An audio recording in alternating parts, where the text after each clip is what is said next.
is Erik, and we are going to get back to a project I have been procrastinating on. Culpa mia, my apologies. Tonight we continue the Edgar Allen Poe series, reading his works and reflecting on them through the art of ASMR, which is my specialty on this channel. Thank you for joining me tonight. Tonight, we are going to read Berenice.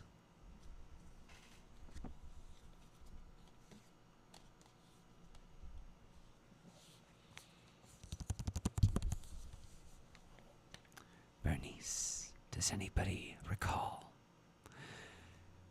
when you learned about Poe in maybe middle school or high school? I hope you learned about him, but I don't know these days how English language arts is doing. But I remember that he had this situation where the women in his life were constantly passing away from tuberculosis. I could be wrong, but I'm pretty sure that that was something that made a horrendous impact on his life. And so it reflected in his writing. One of the best ways to judge a person or to learn more about them is to read what they've written. And so I invite you to learn more about Poe with me tonight. Enjoy.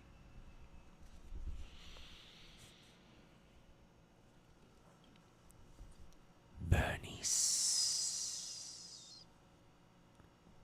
Dicebant mihi sodales, si sepulcrum amice visitarem, coras meas aliquanterum forelevatas. Ebensiat. Translations. My companions told me I might find some little alleviation of my misery in visiting the grave of my beloved.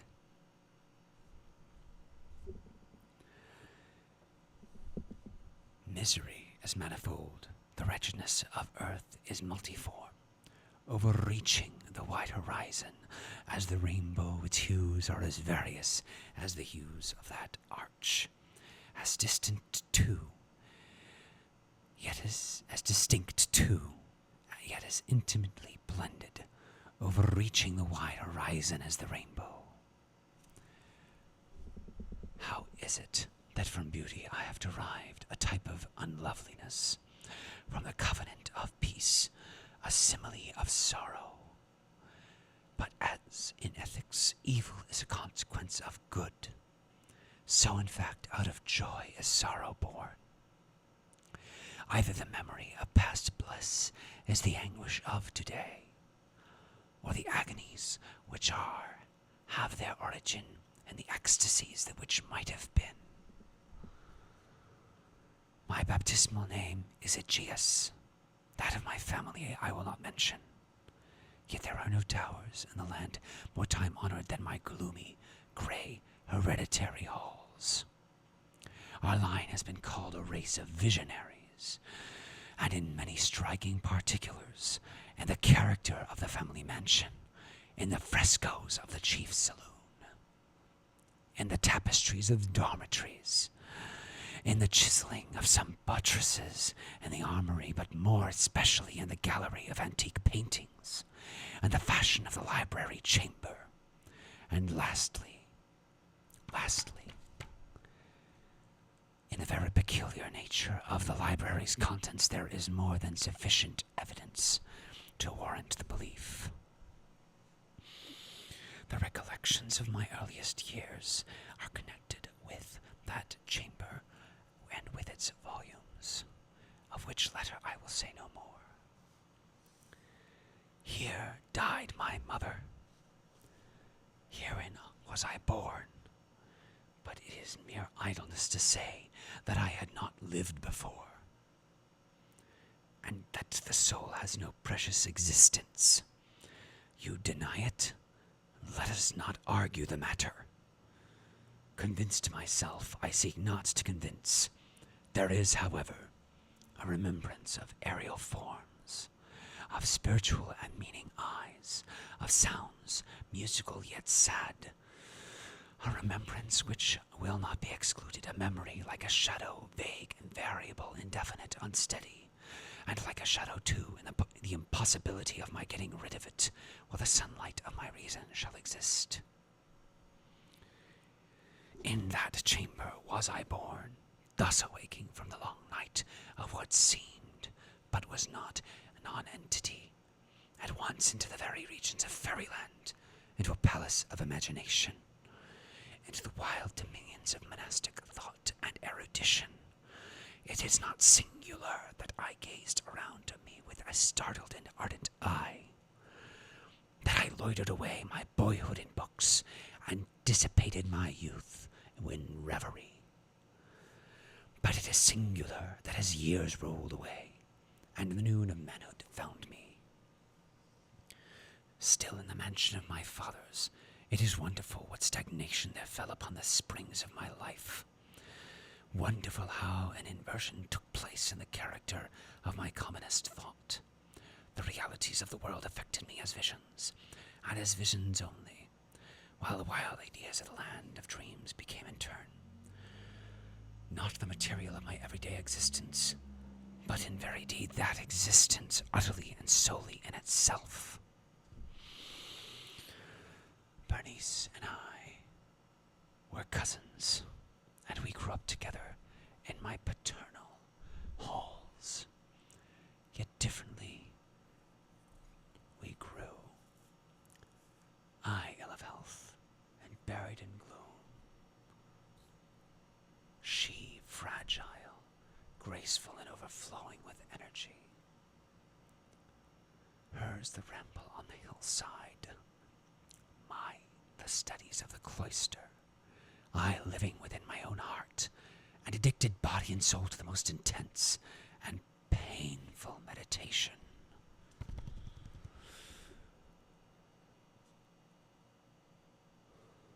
She roaming carelessly through life with no thought of the shadows in her path, with the silent flight of the raven-winged hours.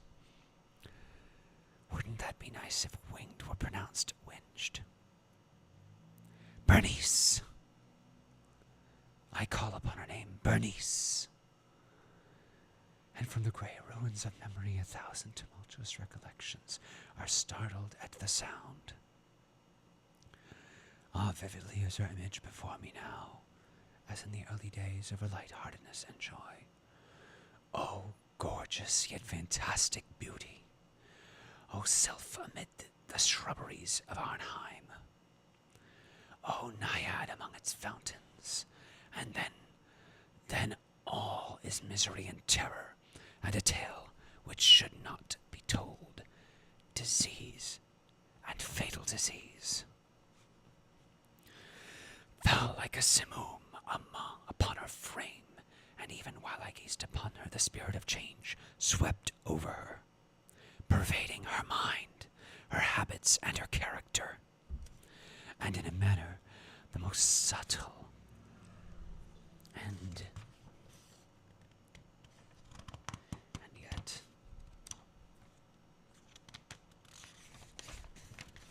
what am I going to do with my dry hands? And subtle and terrible, disturbing even the identity of her person. Alas, the destroyer came and went, and the victim, where was she? I knew her not, and knew her no longer as Berenice. Upon the numerous train of maladies superinduced by that fatal and primary one which effected a revolution of so horrible a kind in the moral and physical being of my cousin, may be mentioned as the most distressing and obstinate in its nature, a species of epilepsy, not unfrequently terminating in trance itself. Trance very nearly resembling positive dissolution, and from which her manner of recovery was, in most instances, startlingly abrupt. In the meantime, my own disease, for I have been told that I should call it by no other appellation, my own disease, then slowly grew rapidly upon me, and assumed finally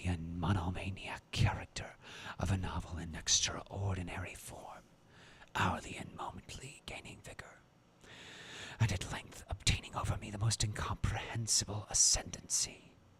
This monomania, if I must so term it, consisted in a morbid irritability of those properties of the mind in metaphysical science termed the attentive.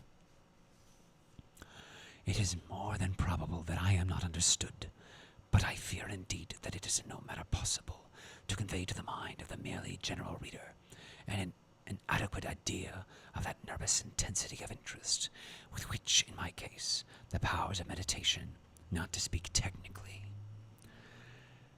busy and bury themselves in the contemplation of even the most ordinary objects of the universe, to muse for long unwearied hours with my attention riveted to some frivolous device on the margin, or in the typography of a book, to become absorbed for the better part of a summer's day in a quaint shadow falling aslant upon the tapestry, or upon the door, to lose myself for an entire night in watching the steady flame of a lamp, or the embers of a fire, to dream away whole days over the perfume of a flower, to repeat monotonously some common word until the sound, by dint of frequent repetition, ceased to convey any idea whatever to the mind, to lose all sense of motion and physical existence by means of absolute bodily quiescence, long and obstinately persevered in. Such were a few of the most common and least pernicious vagaries, induced by a condition of the mental faculties not indeed altogether unparalleled, but certainly bidding defiance to anything like analysis or explanation. Yet let me not be misapprehended. The undue earnest and morbid attention thus excited by objects and their own nature frivolous, must not be confounded in character with that ruminating propensity common to all mankind. Pardon, mesdames et messieurs. There's foreign language videos coming.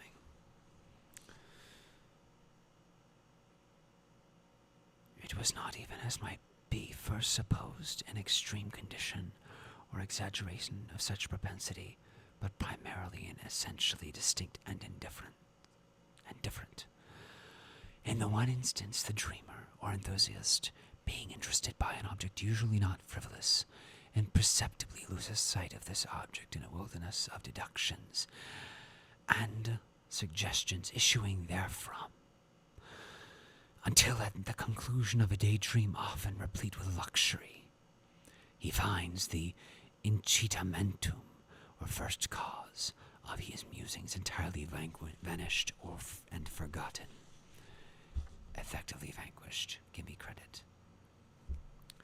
In my case, the primary object was invariably frivolous, although assuming, through the medium of my distempered vision, a refracted and unreal importance. Few deductions, if any, were made. Those few, perniciously returning in upon the original object as a center. The meditations were never pleasurable. At the termination of the reverie, the first cause, so far from being out of sight, had attained that supernaturally exaggerated interest which was the prevailing feature of the disease, and where the powers of mind more particularly exercised were with me, as I have said before, the attentive and are, with the daydreamer, the speculative. Keep in mind, I am a reactive reader. Sorry to interrupt the reading, but you should know that. That is how I correct myself sometimes. My books at this epoch, if they did not exactly serve to irritate this disorder, partook, it will be perceived, largely in their imaginative and inconsequential nature, of the characteristic qualities of the disorder itself. I well remember, among others, the treatise of the noble Italian Celio Secundus Curio de Amplitudine Beati Regni Dei, St. Augustine's great work, The City of God, and Tertullian de Carne Christi, in which the paradoxical sense, mortuus est Dei filius, credibile est quia ineptum est, et sepultus resurrexit, certum est quia impossibile est. Translation: the Son of God is dead. That is believable because it is foolish. And the buried is resurrected. That is certain because it is impossible. I don't know if the mic picked that up. The Son of God is dead. That is believable because it is foolish. And the buried is resurrected. That is certain because it is impossible.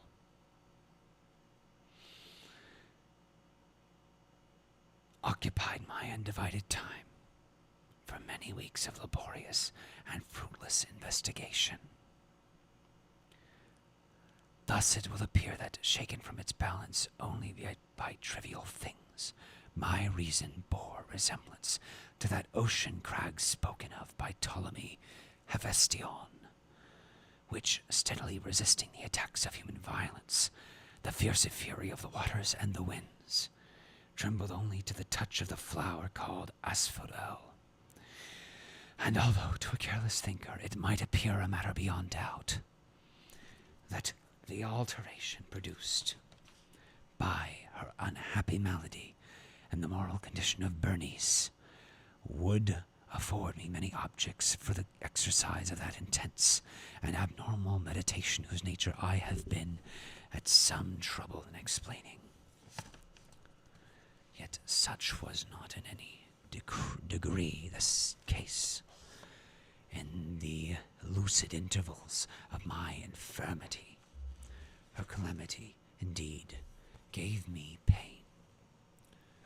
And taking deeply to heart that total wreck of her fair and gentle life, I did not fail to ponder frequently and bitterly upon the wonder-working means by which so strange a revolution had been so suddenly brought to pass. By these reflections partook not of the idiosyncrasy of my disease, and were such as would have occurred under similar circumstances. To the ordinary mass of mankind, true to its own character, my disorder revealed in the less important but more startling changes wrought in the physical frame of Berenice, and the singular and most appalling distortion of her personal identity. During the brightest days of her unparalleled beauty, most surely I had never loved her. In the strange anomaly of my existence, feelings with me had never been of the heart, and my passions always were of the mind. Through the grey of the early morning, among the trellised shadows of the forest at noonday, and in the silence of my library at night, she had flitted by my eyes, and I had not seen her. Not as the living and breathing Berenice, but as the Berenice of a dream. Not as a being of the earth, but earthy, but as the abstraction of such a being. Not as a thing to admire, but to analyze. Not as an object of love, but as the theme of the most abstruse, although desultory speculation. I just feel that. And now I shuddered at her presence and grew pale at her approach, yet bitterly lamenting her fallen and desolate condition. I called to mind that she loved me so long, and in an evil moment I spoke to her of marriage. And at length the period of our nuptials was approaching, when upon an afternoon in the winter of the year, one of those unseasonably warm, calm, and misty days which are the nurse of the beautiful Halcyon. Footnote: for as Jove during the winter season gives twice 7 days of warmth. Men have called this element in temperate time the nurse of the beautiful Halcyon, Simonides. I presume Greek mythology. Correct me if I'm wrong. I sat, and sat as I thought alone, in the inner apartment of the library, but uplifting my eyes I saw that Berenice stood before me. Was it my own excited imagination, or the misty influence of the atmosphere, or the uncertain twilight of the chamber, or the grey draperies which fell around her figure, that caused in it so vacillating and indistinct an outline? I could not tell. She spoke no word, and I, not for worlds could I have uttered a syllable. An icy chill ran through my frame. A sense of insufferable anxiety oppressed me. A consuming curiosity pervaded my soul, and sinking back upon the chair, I remained for some time breathless and motionless, with my eyes riveted upon her person. Alas, its emaciation was excessive, and not one vestige of the former being lurked in any single line of the contour. My burning glances at length fell upon the face. The forehead was high and very pale, and singularly placid, and the once jetty hair fell partially over it, and overshadowed the hollow temples with innumerable ringlets, now of a vivid yellow, and jarring discordantly in their fantastic character with the reigning melancholy of the countenance. The eyes were lifeless and lustreless, and seemingly pupilless, and I shrank involuntarily from their glassy stare to the contemplation of the thin and shrunken lips. They parted, and in a smile of peculiar meaning, the teeth of the changed Berenice disclosed themselves slow to my view. Would God that I had never beheld them, or having done so, I had died.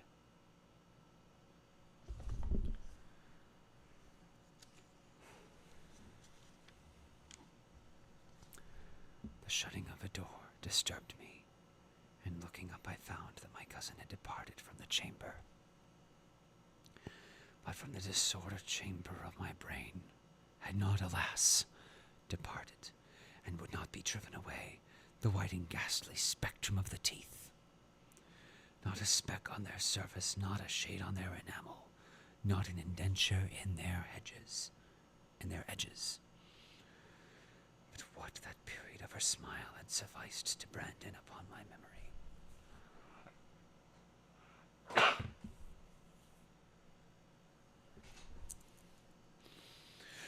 I saw them now even more unequivocally than I beheld them then.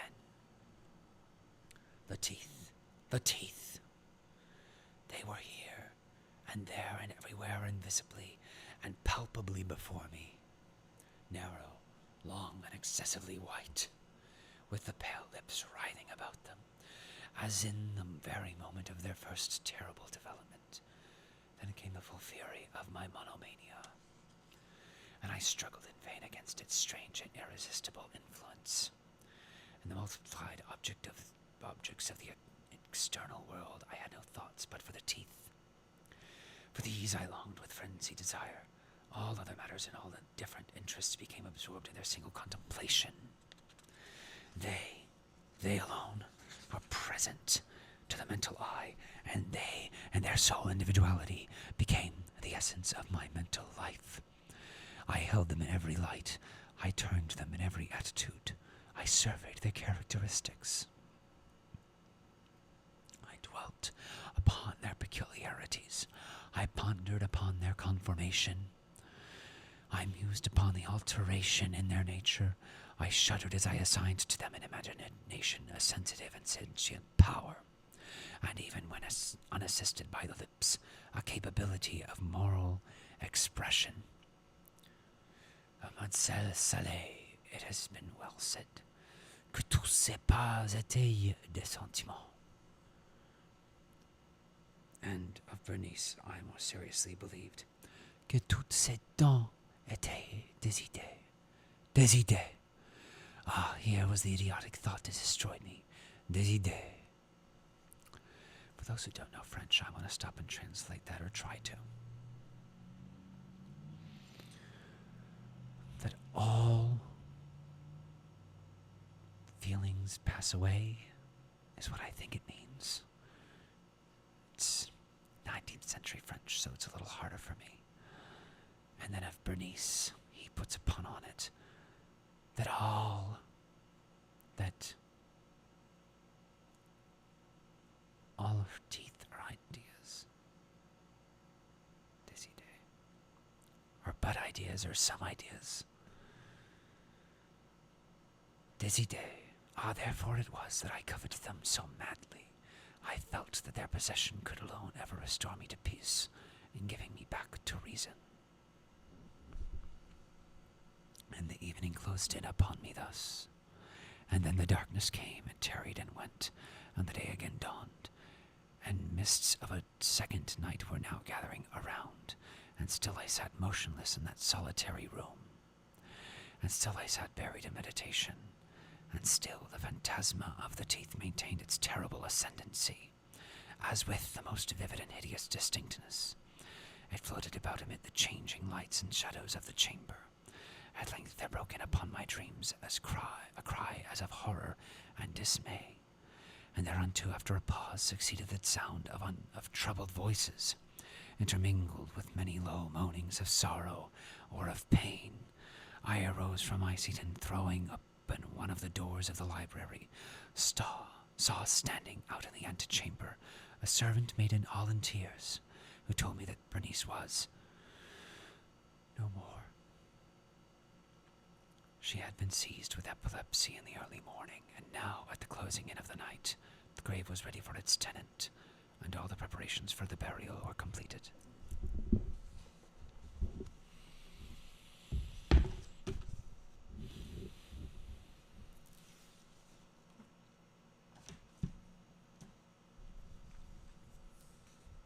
I found myself sitting in the library, and again, sitting there alone. It seemed that I had newly awakened from a confused and exciting dream. I knew that it was now midnight, and I was well aware that since the setting of the sun, Berenice had been interred.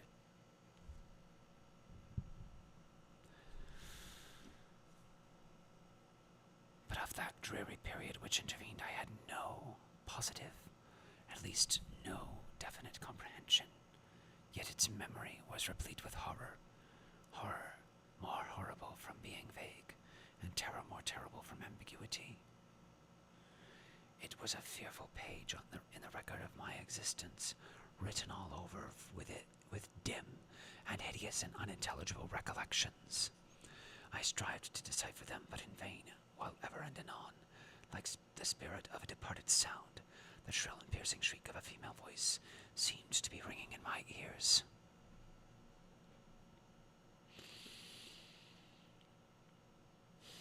I had done a deed. What was it?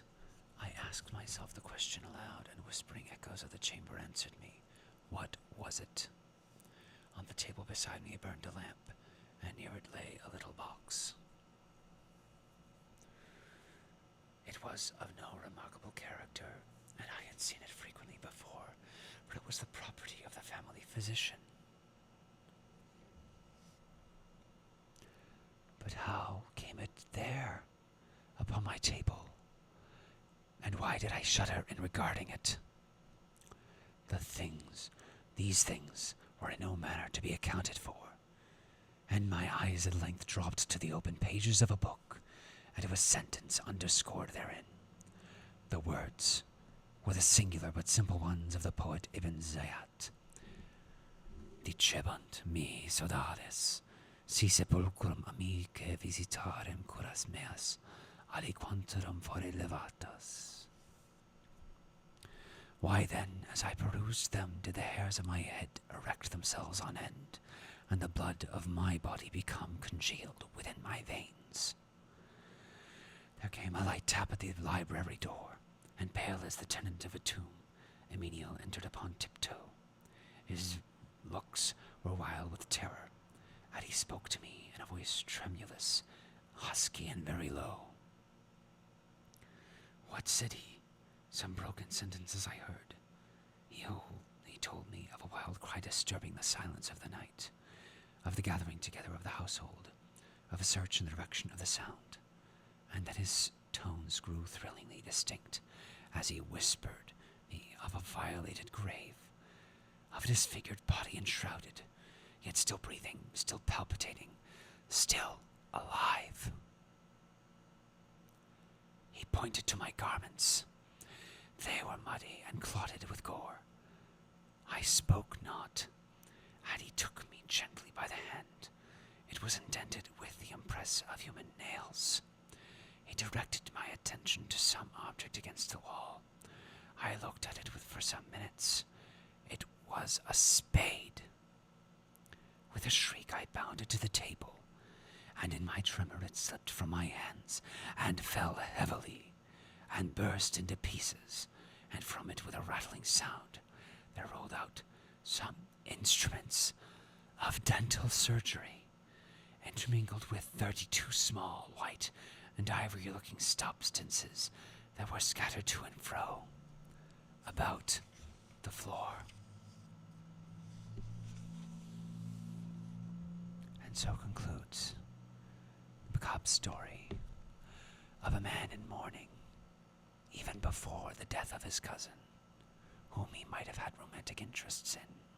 We cannot assuredly say that. I cannot. Perhaps he did.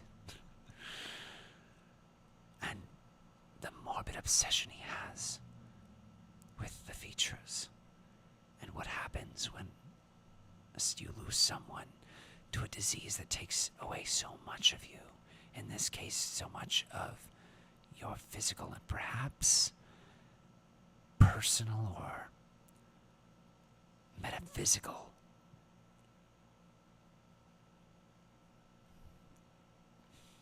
countenance. That's the word. To hear that, it's just moving. And I'm sure it's moving especially for anybody who has lost somebody to various diseases, both psychological ones, neurological ones like Alzheimer's or dementia, or to maybe you are one of the unlucky few. Not many people get tuberculosis nowadays, but maybe that. I don't know for sure, because I don't know tuberculosis symptoms super well. That could have been what he was talking about. I don't know. Or to cancer. That's a very, very sensitive subject. And my heart goes out. I know somebody I love who is suffering that. They say they have a prognosis, and that's not good news. And my prayers go out to those who are sick and dying, and to their loved ones. But make sure that you get the help you need. If this is taking a toll on you, I wouldn't put it, I am not above those things taking a toll on myself. And I know I have my issues, and you have yours, and we are here to channel the energy that gets pent up when we face these issues. Right here. Listening and reading and experiencing the stories of great authors. Reflecting on them. And relaxing. And enjoying these things and sharing our love for these stories that are saved. First in parchment and then in copy paper. And then digitally. And, God willing, through my voice. So, may God be with you all, and may the soul of Edgar Allan Poe, through the mercy of God, rest in peace. Good night, everyone.